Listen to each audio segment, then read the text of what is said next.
Hola, estimados estudiantes de la institución educativa Joaquín de Caicedo, bienvenidos a la tercera entrega sobre representación gráfica de funciones y vamos a hacer un pequeño repaso de los dos videos anteriores para introducir por fin el tema que nos interesaba tratar, que es el referente a las funciones exponenciales y logarítmicas. En la videoclase anterior vimos y analizamos estos registros gráficos y determinamos por qué eran crecientes. Hoy les traigo un registro adicional de una función creciente, más creciente aún que estas dos. Esta es la curva que representa la función exponencial, cuyo registro algebraico es este. Tenemos pues que esta curva, este registro gráfico, corresponde a la función m de x igual a e elevado a la x. Yo comprendo que x es la variable, pero ¿qué es esa e? Bueno, se lo voy a explicar dentro de un rato. Vamos a insertar otra función que también es creciente, pero no crece, digamos que tan desaforadamente como estas. Es un crecimiento paulatino, más pausado, pero aún así sigue siendo una función creciente. El trazo de la función es este y corresponde a la función j de x es igual al logaritmo de base e de x y otra vez la e. Entonces, como podrá ver usted, este trazo representa una función creciente. Mire que siempre está un poco más arriba en su registro gráfico, pero no alcanza estos niveles de crecimiento de estas otras funciones. Voy a quitar estas otras dos funciones que están aquí para concentrarnos en estas dos. Esta función exponencial con base e y esta función logarítmica son inversas entre sí. Pero bueno, primero voy a contarles qué es esa e y luego les explicaré la importancia de estas dos funciones en el análisis de situaciones cotidianas. Así como pi representa el valor de una constante que nosotros aproximamos a 3,14, e también representa una constante a la que llaman constante de Napier en honor al matemático John Napier, a quien se le reconoce la invención de una herramienta matemática de trabajo conocida como los logaritmos.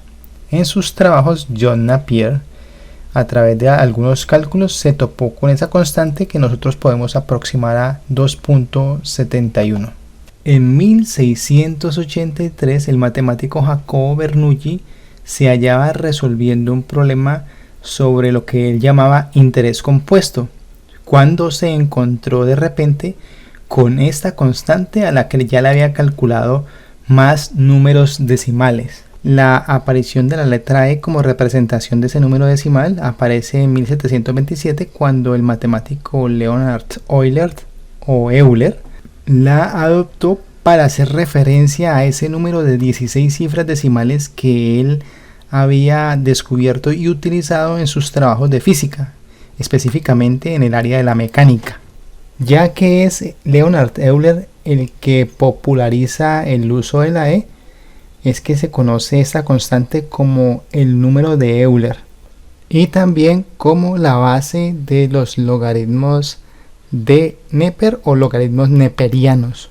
Pero ese numerito que vio la luz por allá en 1618 y que luego se convirtió en la constante que nosotros representamos con la letra e, ha sido utilizado por matemáticos y científicos de diversas áreas de conocimiento. Es por ello que podemos encontrarnos esa constante en economía, donde tuvo su primera aplicación en el cálculo del interés compuesto. También la encontramos en biología porque nos permite describir el crecimiento celular. En electrónica permite calcular la descarga de un condensador. También la podemos encontrar en paleontología porque nos permite hallar la edad de fósiles por intermedio del carbono 14. En medicina forense, la E aparece en la ecuación que permite calcular la pérdida de calor de un cuerpo. De esta manera, un investigador podría dictaminar cuánto tiempo lleva de fallecida una persona a través del uso de esa ecuación en particular. En YouTube usted puede encontrar canales donde se hace un recuento detallado de la historia de E y sus aplicaciones en otras áreas del conocimiento. De hecho, hay páginas de internet donde aparece este número irracional con sus primeras 60.000 cifras decimales, por si se las quiere aprender. Tenemos en pantalla información que representa cómo se propagó el coronavirus en China comparado con otros países en su primera etapa, entre el 20 de enero y el 1 de marzo de 2020.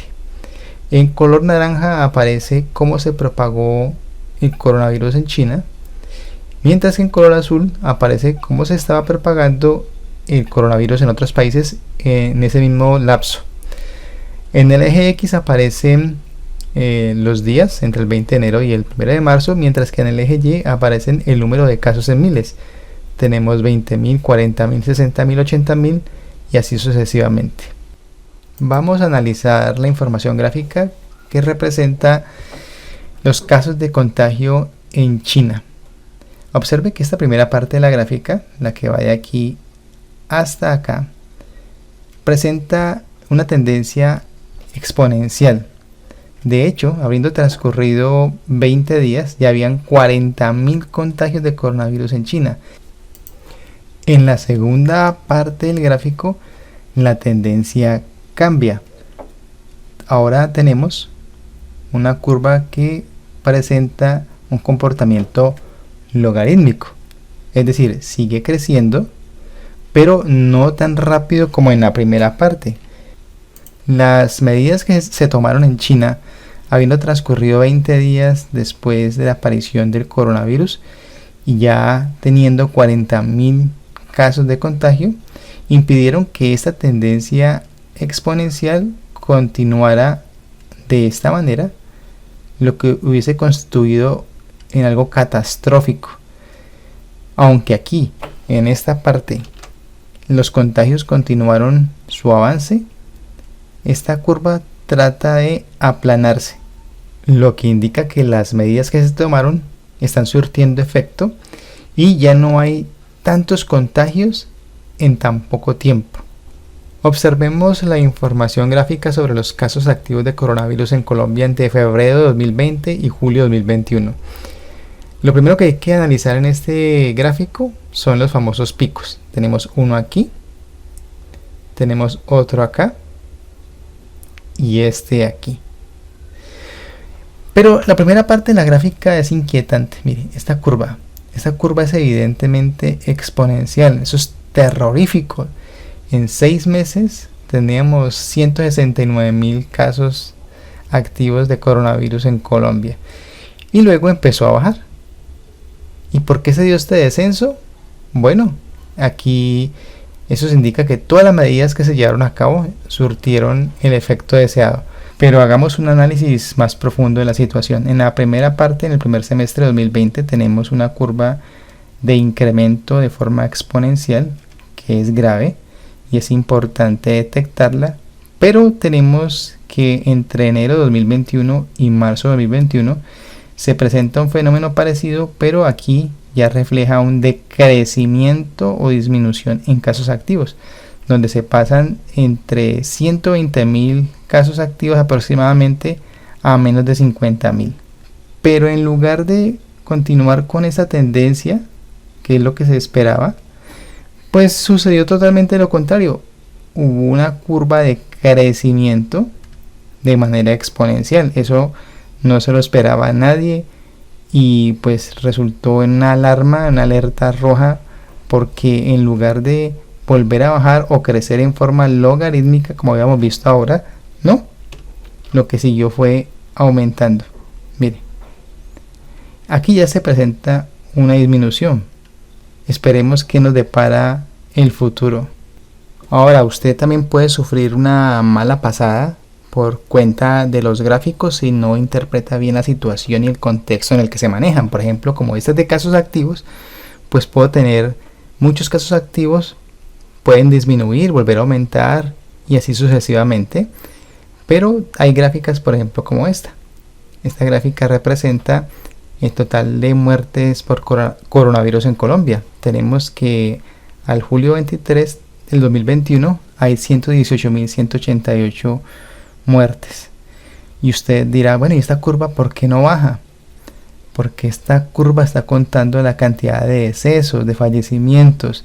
Y para que esta curva baje, tendrían que resucitar las personas. Entonces, pilas con eso. No se van a dejar engañar. Ahora, si lo que usted quiere saber es la cantidad de personas fallecidas por coronavirus al día en Colombia, a esa cifra sí puede aumentar o puede disminuir. Por ejemplo, tenemos que en junio 26 de 2021 hubo en Colombia 693 fallecimientos por coronavirus y a partir de esa fecha empezó a descender la cantidad de fallecimientos diarios. Tenemos entonces que en julio 21 apenas habían 351 fallecimientos reportados por esta enfermedad.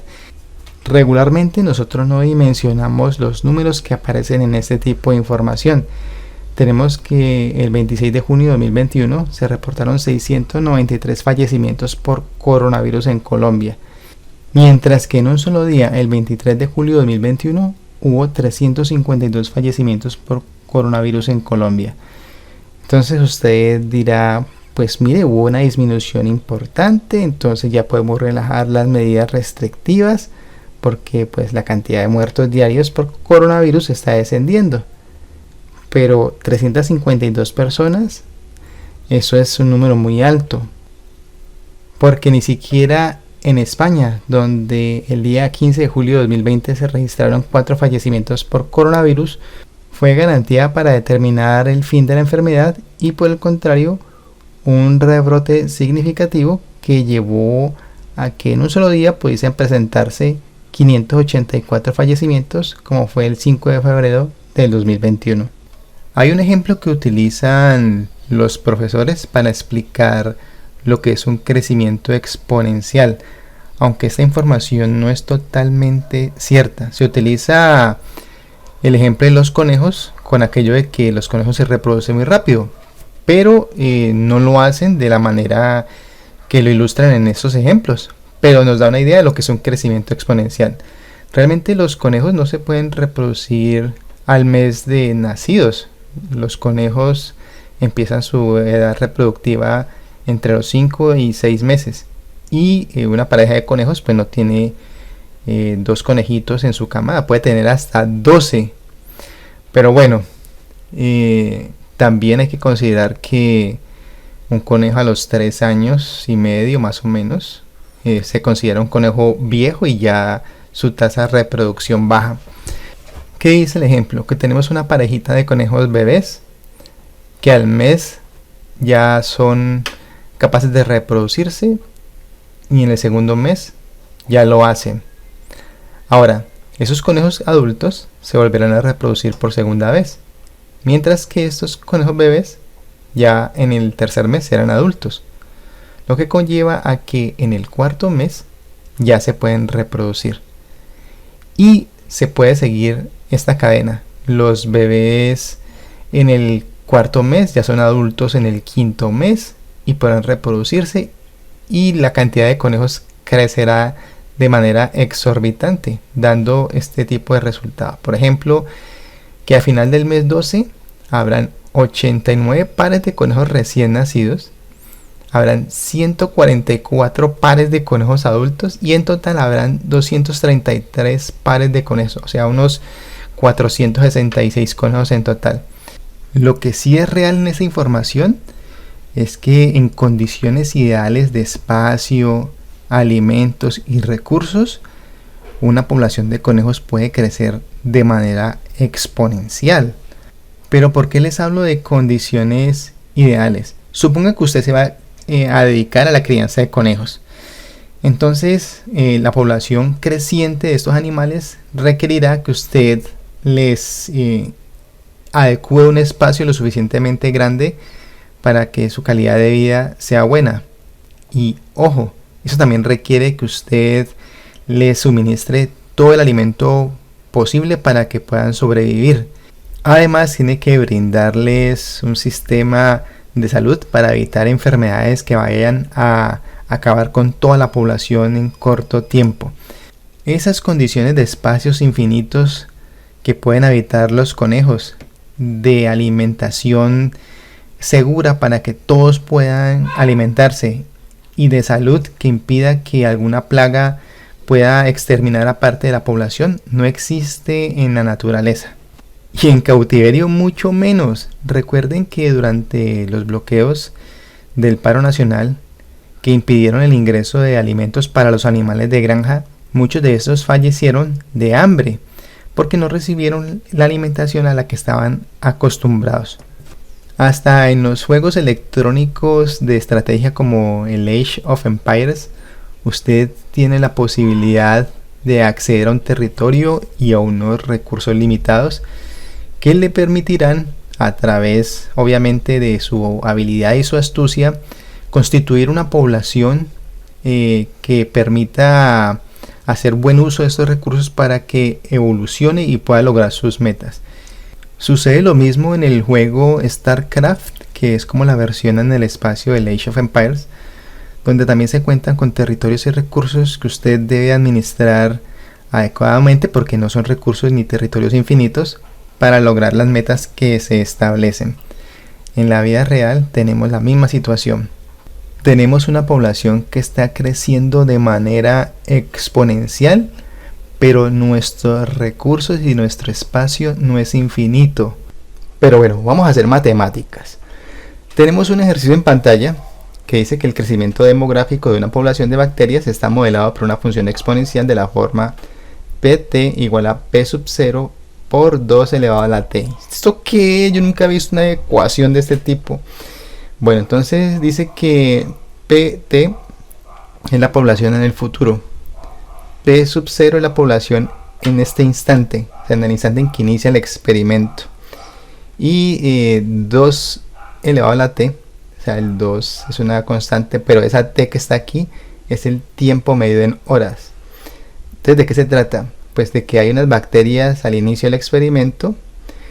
Pongo a correr el cronómetro justo en este momento, es el instante 0, y esta t irá cambiando 1, 2, 3, 4, 5, 6 horas, y cuando esta t cambie, entonces tendremos que en el futuro la población de bacterias será diferente al inicio. ¿Cómo así? Sí, aquí dice que la población inicial es de 100 bacterias y que usted tiene que completar esta tabla. Ah, ya, entonces esta población inició con 100 bacterias y vamos a ver durante 6 horas cómo va cambiando progresivamente. Ese es el ejemplo que tenemos que resolver. Entonces aquí he llenado para el tiempo 0 100, porque obviamente yo inicio el experimento en este instante con 100 bacterias, por eso es que el tiempo marca 0. Y resolví para 2 horas. ¿Qué pasa con la población de bacterias en 2 horas? Entonces le voy a mostrar para este ejemplo y para este ejemplo cómo se resuelve matemáticamente. ¿Qué debemos tener en cuenta entonces? La función. Te voy a copiar primero la función y luego estableceré las condiciones iniciales del experimento. Tenemos entonces la ecuación original, que es esta, pt igual a p sub 0 por 2 elevado a la t, y las condiciones iniciales dicen que las bacterias al inicio del experimento en el momento 0 son 100. O sea, aquí coloco tiempo 0 igual la población inicial, son 100 bacterias, por 2 elevado a la 0, obvio, ¿no? Mire que cambiamos la t por 0, significa que esta t también va a cambiar por 0, pues eso es lo que vamos a evaluar. Entonces, población en el instante 0 es igual a 100 por 1. ¿Cómo así? ¿Dónde salió ese 1? Acuérdense que 2 elevado a la 0 da 1, cualquier número elevado a la 0 da 1, y 100 por 1 da 100. ¿Qué quiere decir eso? Pues, ¿no era obvio? Pues sí, pero esta parte es la que yo quería recordarles. 2 elevado a la 0 da 1. ¿Qué es lo obvio aquí? Pues que en el instante que yo voy a empezar el experimento habían 100 bacterias, ¿cierto? En el instante 0. Pues eso es lo que está marcando aquí. 100 bacterias. Bueno, entonces ya está demostrado matemáticamente por qué 0 marca 100. Ahora vamos a establecer a las 2 horas del experimento cuánta población hay. Aquí el cálculo que yo hice nos arrojó un resultado de 400 bacterias pasadas 2 horas después de inicio del experimento. Veamos matemáticamente cómo se resuelve. Entonces la pregunta es, ¿cuántas bacterias hay después de 2 horas? Entonces copiamos la ecuación original, eso no se le puede olvidar. Vamos a cambiar la t por 2, porque lo que queremos averiguar es cuántas bacterias hay transcurridas 2 horas con esas condiciones iniciales, ¿no? Recuerda que al principio habían 100, ¿qué vamos a hacer? Entonces 2 a la 2 da 4 y 100 por 4 da 400. Hay que colocar eso, ¿no? Para el tiempo 2, pues ya hay 400 bacterias. Y este valor es el que se inserta en la tabla. Entonces aquí está.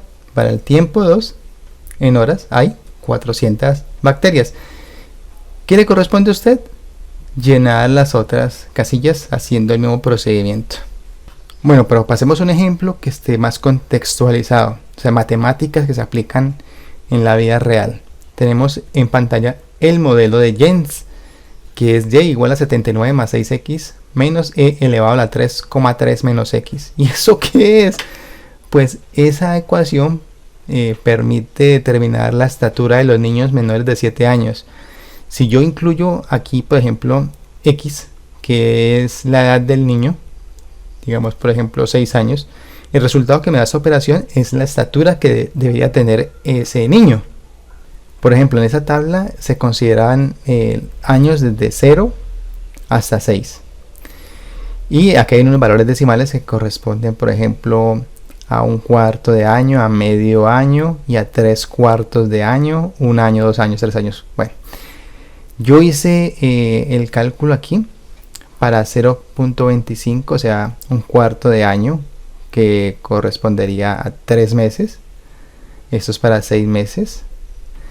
Y también lo hice para 4 años.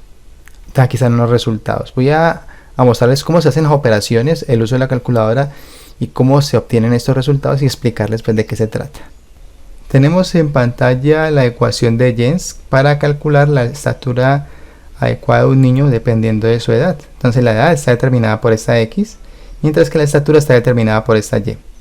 Entonces, ¿qué vamos a hacer? Vamos a averiguar la estatura de un niño de 4 años.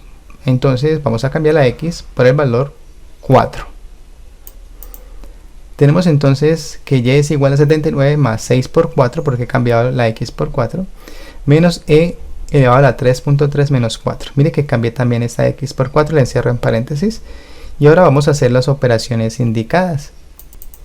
¿Cuáles son las operaciones indicadas? Pues esta multiplicación de 6 por 4 y esta resta de 3.3 menos 4. Entonces tenemos y igual a 79, 6 por 4 da 24, menos e elevado a la 3.3 menos 4. Esta resta nos da menos 0.7. Ahora tendremos que hacer esta suma. Bueno, tenemos aquí que 79 más 24 nos da 103, menos e elevado a la menos 0.7. Esta parte la vamos a hacer en la calculadora. Bueno, vamos a hacer esta operación en este modelo de calculadora que es el que la mayoría de gente tiene. Entonces vamos a introducir ese 103 menos e elevado a la menos 0.7.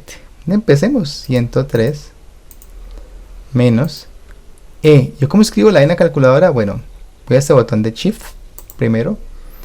Y luego voy aquí a este botón que dice LN. Y ahí aparece la e. Y una vez te dice, ¿a qué número la quiere elevar? Pues, entonces le dice, listo, la quiero elevar a la menos 0.7. No se vaya a equivocar, por favor. Y esto le da entonces 102 y toda esa chorrera de números que son infinitos. Pero usted solamente va a tomar el primer decimal, 102.5. Entonces, ¿cómo nos queda el resultado? Nos va a quedar así. Que de acuerdo al modelo de Jens, la estatura adecuada de un niño de 4 años debe ser de 102.5 centímetros. ¿Qué tal? Y este valor lo vamos a incluir en la tabla. Pues, ¿cuál tabla? Esta tabla. Listo, ahí está, 102.5. Ahora vamos a hacer el mismo proceso para el 0.25 y verificar que ese resultado arrojado va a ser de 59.38 centímetros. En pantalla les tengo el proceso completo. Siempre empieza copiando la ecuación de Jens. En el segundo paso vas a cambiar la x por 0.25 porque Ese es el valor que aparece en la tabla. Luego vamos a hacer las operaciones indicadas. En este caso, esta multiplicación de 6 por 0.25 que nos da 1.5. Y esta resta de las potencias, 3.3 menos 0.25 nos da 3.05. ¿Qué vamos a hacer después? Sumar estos dos números, 79 más 1.5 nos da 80.5. Y luego vamos a introducir esto en la calculadora. Te voy a mostrarles que la introducción de estos valores en la calculadora nos arroja este resultado, 59.38 centímetros. Siendo así, entonces 80.5 menos Shift, la tecla LN para que aparezca E, elevado a la que, a la 3.05. 3.05. Listo. Y verificamos que esté bien escrito. Perfecto. Igual. 59.38. Listo. Así es que manejamos la calculadora para la introducción de esa constante E. ¿Qué les corresponde a ustedes? Realizar el mismo procedimiento para calcular las estaturas basadas en estas edades que están aquí, o sea, completar los valores de la tabla. Espero que les haya gustado esta explicación, que haya sido lo más clara posible. No olviden suscribirse para que les aparezcan las notificaciones de los próximos videos y no se pierda así las explicaciones. Nos vemos.